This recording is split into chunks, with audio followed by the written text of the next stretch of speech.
Akkam jirtu sabskraayibarootaa fi akkasumas immoo hirmaattota weebsaayitii Tiruushoop irratti qarshii waliin hojjetaa jiru jechuudha. Viidiyoo kanaan waan lama isinitti agarsiisa. Tokkoffaan akkaataa barreeffama itti barreessan yommuu ta'u, lammaffaan immoo namoonni weebsaayitiin isinii baname akkaataa weebsaayitii keessanitti seentanii birrii hojjetaa jirtan ilaaltan kan isin barsiisnu ta'a jechuudha. Fakkeenyaaf weebsaayitiin kun bokkuu.tirushop.com jedha. So kana keessatti jalqaba irratti yommuu goonu maal inni loogiin goona. Loogiin goone jechuudha asiin. Then loogiin goone achi WP admin jennuun loogiin peejiin nu fida achi as keessatti username fi passwordii galchine jechuudha as biratti. So achi loogiin jennaani. Achi akkuma argitan wayitii loogiin jennuun kallattiidhaan gara daashboordii keenyaatti nu geessaa. So bakka saayitkit jettu kana seennee nama meeqan nu daawwataa jira. Akkasumas immoo qarshii meeqa hojjetaa akka jirre akka yuuroo meeqa akka hojjetaa jirtan asirraa hubattan jechuudha. So daashboordii keessa seentan jechuudha. Asiin daashboordii keessa seentanii achi erga daashboordii keessa seennee booda akkuma argitan daashboordiitti nu seensisaa jira. Daashboordii kana keessa wanni isinitti agarsiisu kiimeetiriksii isaa akkasumas kiimeetiriksii jechuun nama isin daawwataa jiru nama meeqa weebsaayitii kana ka daawwataa jiru nama meeqa kan jedhudha. Gubbaarra wanni guyyaa guyyaadhaan asii jijjiirachuu dandeettanii. So fakkeenyaaf amma guyyaa 28 irra yoo kaa'e ani kajee kanarratti erga monitaayiz ta'e guyyaa 28 hin guunne guyyaa 10 hagan yoo wanni ta'e so gara akkanatti weetii ilaaluun jalqaba irratti daawunlood godhaa jira. As biratti wanni naa fida jechuudha. Tiraafikii kiyyoo deensii naa fida. Achi akkuma argitan load godhee wayitii ka'e akkanatti daataa naa fida jechuudha. New visitor akkuma argitan nama 2,000 ol asiin hin qaba jechuudha. Akkuma argitan kana. Then as biratti immoo top earningii asiin naa kaaha. Laakiin immoo dhumarratti ilaalla nuti. As biratti visitarii haaraa jechuudha asiin naa kaaha.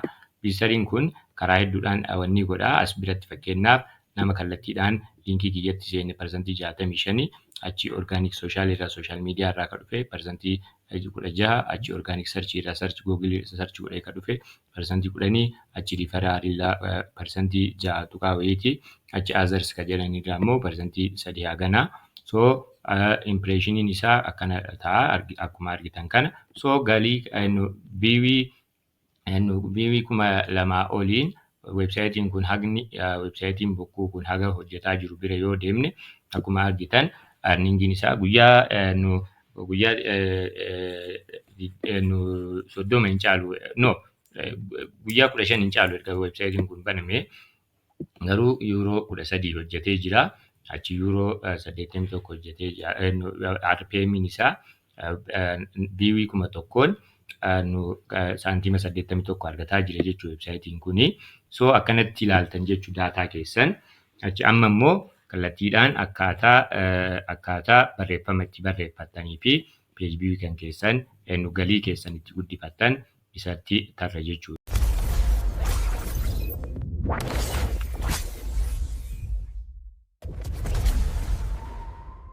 Akkam jirtu barattootaa fi barattoota adaminaa e-learning kilaasii kennaadhaatiin barreeffama bareedaa weebsaayitii keessaniif ta'u akkaataa itti qopheeffattan ChatGPT'dhaan jechuudha ilaallaa. So jalqaba irratti Google irra deemtanii ChatGPT jechuudhaan search gootanii ChatGPT jettanii search gootanii ChatGPT'dhaan afaan Oromoo illee waan qabuufi so kun isinii dhufa dan aspiraan isa kana wayitii tuwitan ChatGPT'n keessan akkana isinii seena.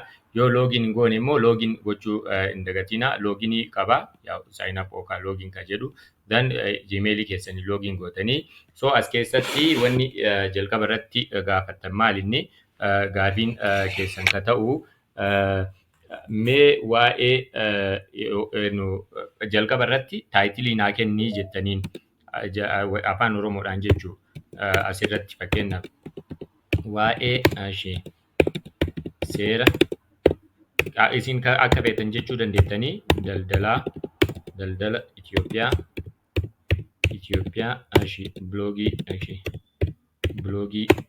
bloogiif taayitilii taayitil bloogiif ta'u 5 naa kenni. 5 naaf barreessi jettaniin naaf barreessii jettaniin achi akkana wayitii ergitan okay. Dhiifama akkana isinii kenne jechuudha. So akkana wayitii isinii kennu 5 kenne jechuudha. So as biraan kana fudhannee akkanatti fudhannee seera daldala Itoophiyaa maaliif daldaltoonni beekuu qaban ka jedhu kana akkana irra kennee jechuudha. Okay, isii tana fudhannee nu jalqabaa tana sorry. Okay, akkana irra kennee ammas maaliif dhiifama waatu irra kufe na fakkaate. Isii kana kooppii kaasna ka jalqabaa tana kooppii kaasna achiin booda waa'ee then waa'ee jenneetiin achii okay, waa'ee seera daldala Itoophiyaa ka jedhu kan erga kenne booda biloogii barreeffama dheeraa biloogii barreeffama dheeraa ta'e naaf barreessi jettaniin achii then enter wayitii gootan haala kanaan barreeffamni hayyee jedhee barreessuu jalqaba akkuma argitan jechuudha. So dheeraa jechuu keessan hin dagatina. So haala kanaan isinii barreessaa jira. Akkana akkuma argitan kana. Then achii akkanatti nu seenaa. Achii wanni nuti goonu maalinni kana kooppii kaasne jechuu gara haga oliitti akkuma jirutti kooppii kaasnaa akkana deemnee haga olii haga jalqabaa haga taayitilii jalqabaatti jechuudha. Ifama. Okay, then kana kooppii akkana kaasaa. Then itti aansuun gara weebsaayitii keenyaatti deemne jechuudha. Then weebsaayitii keenyatti login goone jechuu gara weebsaayitii keessanii liinkii login itti gootanii seentanii. Haala isaa barreeffama isa kanaan yoo maxxansitan haala wanniidhaan isinii haala dheeressitanii yoo maxxansitan baay'inaan jechuudha. Yoosuu wanni isinii gochuu danda'a. Then akkanatti login goona asiin login godhaa jira. Erga login goone booda haala kanaa wayitii nu dhufu. Then bakka post jettu tanatti bakka postii kana seennee post jennaani as biratti. Then postiin nu dhufa. So baay'inaan waa'ee seenaa kana barreessuun tokkoffaa gatii AdSense weebsaayitii keessan irratti qabu gatii isaa ol isinii kaase jechuudha. So taayitilii keessatti miti kan paste goonu eessatti paste goone jalqaba bakka wanni keessa bakka type ka jedhu tana bira deemnaa jechuudha. Bakka type to choose ka jedhu kana bira deemnee as keessatti gareefu kooppii kaasne san paste wayitii goonuun asiin nu garagalchaa. So gara olii deemuudhaan immoo gara olii deemnee maal goonaa inni kun nu taayitiliidha yookaan immoo wanni waan ta'eef so guutumatti akkana goonee achii cut goona jechuu kana isa kana cut goonaa. Erga cut goonee booda isii kana headingiin tun irraa ka'uu qabdi jechuudha. Gara duubaatti akkanatti deebinaa. Then achii as keessa deemnee asitti paste goona taayitilii isaa keessatti jechuudha. Asitti paste goonaa seera daldala Itoophiyaa maaliif daldaltoonni beekuu qaban ka jedhu kana jechuudha. So gama kanaan as keessatti wanni dabalataa isin fayyadu keessaa tokko maalinni PDF'dha. So PDF commercial law buusna jechuudha yookaan immoo seera buusna. Seera buusuudhaaf baay'inaan eessarra isinii jira yoo feetan Lawyer Hassan MH Film jettanii wayitii search gootan isa kanatti isin dhufa. Inni kun weebsaayitii kana keessa PDF hedduu argattanii biyyaans PDF 2-3 takka as keessaa buustanii as keessaa asitti wayitii seentan akkana dhufaa. Then publicationii keessa seenuudhaan laws ka jedhu Itoophiyaan laws ka jedhu keessaa PDF buufattan jechuudha. PDF yoo seera daldalaallee wal qabatee ta'uu danda'a. Kanneen keessa PDF hedduutu jira. Akkuma argitan kana kunniin marti PDF'dha. So PDF buufanna jechuudha. Achii okay. Mee kanaan wal qabatee koodsii keessa amma koodii keessa waa'ee seera daldalaa waan ta'eef koodsii keessa akkanatti buufachuu dandeettanii yookaan immoo even seera daldalaallee jettanii search gochuu ni dandeettan jechuudha. So as keessaan the new commercial code ka jettu tana buufadhu tana jechuudha. Download godhu download ta'a jettee akka argitan kanatti. Then faayila kana eessa bira deemaa as keessa seenuu ni danda'a jechuudha. Asiin as keessa gara olii deemee isii tana yeroo maraa gara gubbaatti deebisa. Isii tana jalqaba irratti isii tana gara gubbaatti deebisaa. Gara ol deemnee achii gara dhiifama gara gubbaatti ol fida asitti tokkoffaarra ta'uu qabdi jenniin tun yookaan kanarraa kaasa dhiifama. Akkeetaan asuma keessa kaa'u mee as keessa yoo kaa'e seera daldala Itoophiyaa. Then akkana erga kenne booda achii jalarratti PDF itti fe'uudhaaf dhufne PDFicha then as bira deemnee ida'uu aranguwaadee tanaa isii tana wayitii tuqnu haala kanaan nu dhufa then faayil ka jettu faayilii as keessaan faayil jennee wayitii barreessinu inni kun nu dhufa then faayil ka jettu tana tuyna then akkanatti wayitii nu dhufu ammas wanni kun maal inni as keessa seennee upload gochuu hin dandeenya garuu yookaan immoo miidiyaa laayibrarii tuquudhaan upload faayil ka jettu tuquudhaan then kareefu buufne kana as biraan kan bu'e kun jechuudha. Isa kana itti naquu dandeenya yookaan select faayil jennee faayila reefu daawunlood goone isa kunooti then as keessaan akkanatti itti naqne jechuudha. Daawunlood godhaa jira. Akkanatti galchine jechuudha. So akkanatti erga galchine booda select jennaani PDF galchineerra jechuudha. PDF'n faayidaa hedduu qaba. Tokkoffaa wanni websaayitiin keessan akka ol bahuu fi akka wanni isaa ol ka'u isin gargaara jechuudha. Inni lammaffaa suuraa itti naquudha. As biratti gara olii deemnee as bira ta'uu danda'a. Suuraa as keessaan itti naqne jechuudha. Then akkana tuyne akka ida'uu tana tuyne ammas ida'uu aranguwaadee tana image jechuun as keessaan dhiifama tunooti imeejiin wayitii dhuftu akkanatti wayitii tuynuun haala kanaan nu dhufti. Then erga haala kanaan nu dhuftee booda maal wanni nuti goonu maal inni X gooneetiin imeejii fudhanne jechuudha yookaan miidiyaa laayibrarii keessaa ta'uu danda'a yookaan bakka jiru keessaa akkanatti imeejii nuuf ta'u as keessaan fuuna akkanatti erga galchinee booda achi wanni keenya seera daldala Itoophiyaa kan jedhu waan ta'eef isii tana kooppii kaasnee as biratti deemnee haala kanaan as bira deemnee dhiifama bakka imeejii kana asitti alternative text keessaa akkana galchinaa. Kun waan dabalataati. Achi kun yoo isinii hin dhufne wanni kun yoo kun isinii hin dhufne as biratti tuquudhaan isinii dhufuu danda'a. Then post ka jettu tana tuyitanii bakka amma blookii irra jira. Achi post ka jedhu kana tuyitanii achi feature image asitti galchitanii fi ammas feature image as keessatti galchitanii fi feature image makana filadhaa fi then image erga galchine booda achi extract bakka jettu tana extract jechuun waa'ee jalqabarra kan isinii taa'u jechuudha. Isii kana kooppii kaasuu hin dandeenya guutumatti kan extract ta'uu danda'a. Dan akkana goonee add extract kan jedhu irratti paaraagiraafii jalqabaa jechuudha. Akkanatti galchinaa fi jechuudha. Dan akkuma jirtutti akkanatti dhiisnaa achi gara gadii deemnee wanni isaa maali maqaan isaa kaataagorii filannaa as bira deemnee kaataagorii yoo dhimma adda addaa yoo amma kaataagorii lama qofa qaba. So kaataagorii dabalataa yoo barbaachise asiin tuqeetiin kaataagorii as biratti maal jedhee uumaa fakkeenyaaf close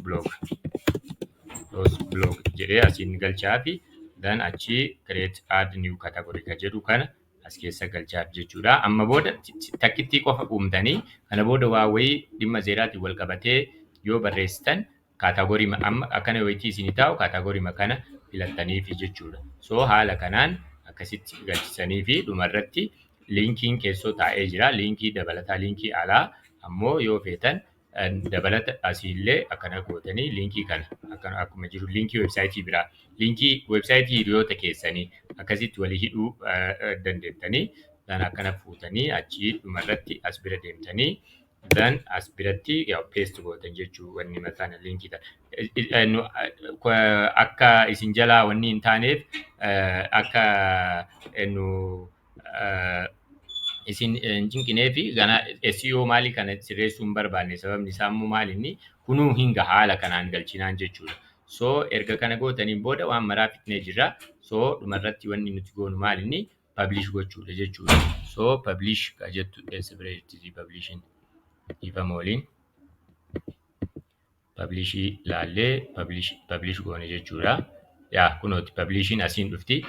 Yoo wanniin keessan gaafa akkana ta'a bakka meenuu keessan yoo dhabdan as bira tuwitan awweetii kana tuwitan akkana isinii fide yeroo maraa yookaan bilookii irra fidaa yookaan akkanatti dhufaa soo as keessa sirreessitan jechuudha. Achi wanni nuti goonu maalinni pablish goonaa jechuudha irra deebinee pablish goona jechuudha. Soo haala kanaan barreeffama barreessitanii jechuudha. Amma kun barreeffamni kun barreeffama gabaabaadha akkuma argitan. Barreeffama akkasuma dheeraa miti. Garuu yeroo maraa wayitii ChatGPT gaafattan akka dheeressu illee gaafachuu ni dandeettan jechuudha. Dabalata immoo fakkeenyaaf ammallee irra deebi'ee isin agarsiisuudhaaf ammallee biloogii lammaffaa shannaa kenni jedheeni biloogii lammaffaa isa kanarratti isii kana jechuudha. Ammas kooppii kaasaa wanni irratti ChatGPT bira deemee achi as keessa seenuudhaan maal jedhaani barreeffama dheeraa barreeffama dheeraa ta'e barreeffama dheeraa ta'e waa'ee jedheetiin asiin peest godha jechuu kareef kooppii kaase tana isii wanni godhe tana qajeelfama seeraa ka jedhu tana irratti achi naaf barreessii jedhaan keessan naaf barreessi achi baay'ee dheeressi jedhaan baay'ee dheeressi jedhaan asitti baay'ee dheeraa baay'ee barreeffama baay'ee dheeraa ta'e barreeffama baay'ee dheeraa ta'e barbaadaa jettaan barbaada achi intar goonaa wayitii intar goonu haala kanaan galatoomi jedhee kunoo akkanatti naa fidaa jira barreeffama ammas barreeffamni dhedheeraan waan gaarii waan faayidaa qabuu fi soo ammallee biloogii yookaan immoo barruu lammaffaa ta'aa jira jechuudha asirratti.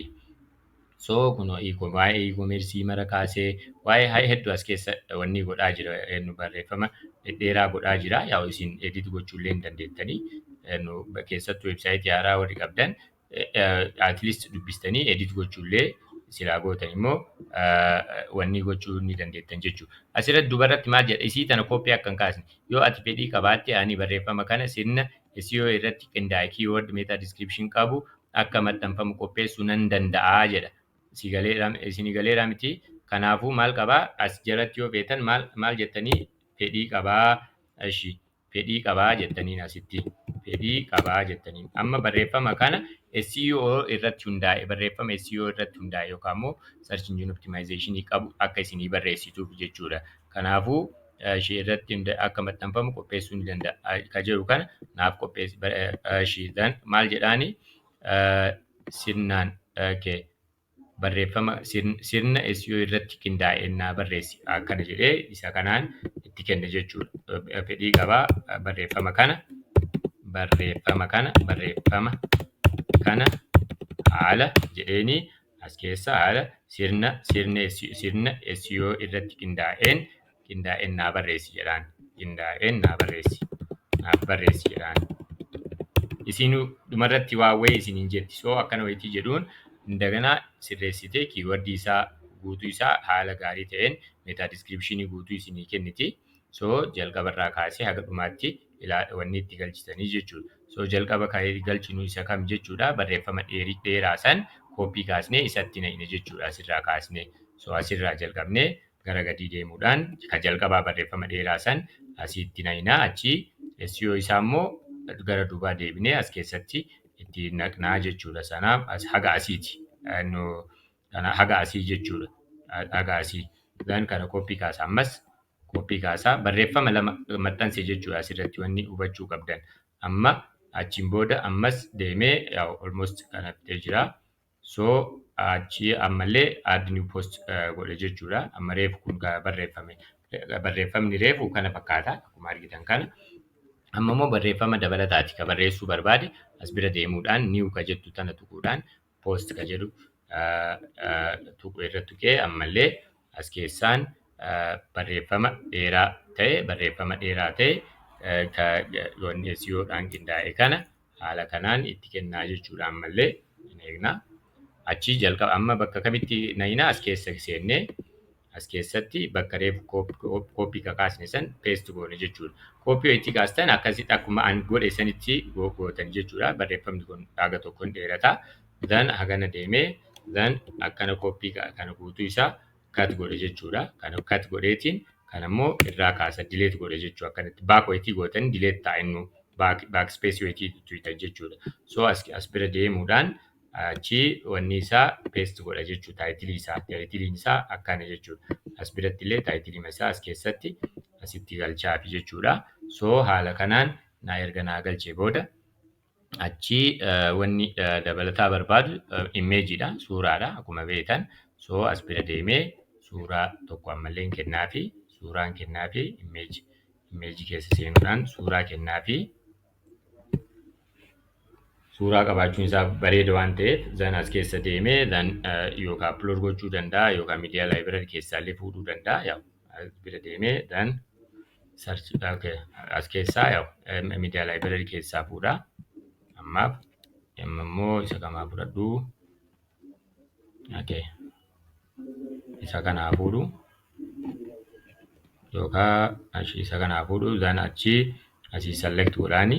Select erga godhee booda isi amma wanni kun hin dhufne as bira deemee isii tana tuquudhaan isii tana hojii tuqu akkana nuu fida. Bakka post jettu tana tuqaa. Then post ka jedhu kana hojii tuqu feature image na gaafata. Feature image as keessa seenee suuraa tokko ammas hin filadhaa fi then as isii tanaa filadhuu fi ayyee akkana filadhaa fi achiin booda extract ka jettu tuni ChatGPT irratti as biratti kan nu kenniteedha. Extract jechuun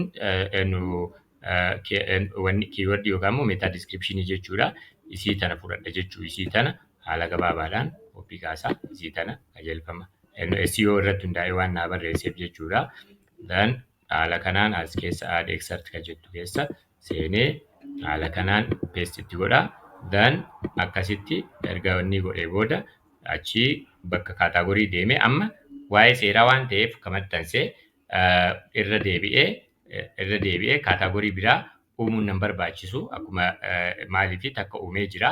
Then as bira deemee kaataagorii ka jettu tana bira deemee achi loss block ka jettu irratti right godha. Then erga kana fixee booda achi ammallee xiqqoo minimize godhu. Achi bakka publish jettu tana bira deemuudhaan publish godhaa jechuudha. Ammallee jechuudha. So haala kanaan barreeffama bareedaa ta'e ChatGPT'n isinii barreesse afaan Oromoodhaan jechuudha. Akkasitti maxxansuu ni dandeessanii jechuudha. So viidiyoon keenya har'aa akkaataa barreeffamni bareedaa ta'e ChatGPT fayyadamuudhaan websaayitii keessaniif itti maxxansitan haala kanaanii kanarratti jabaattanii hojjedhaa. Achi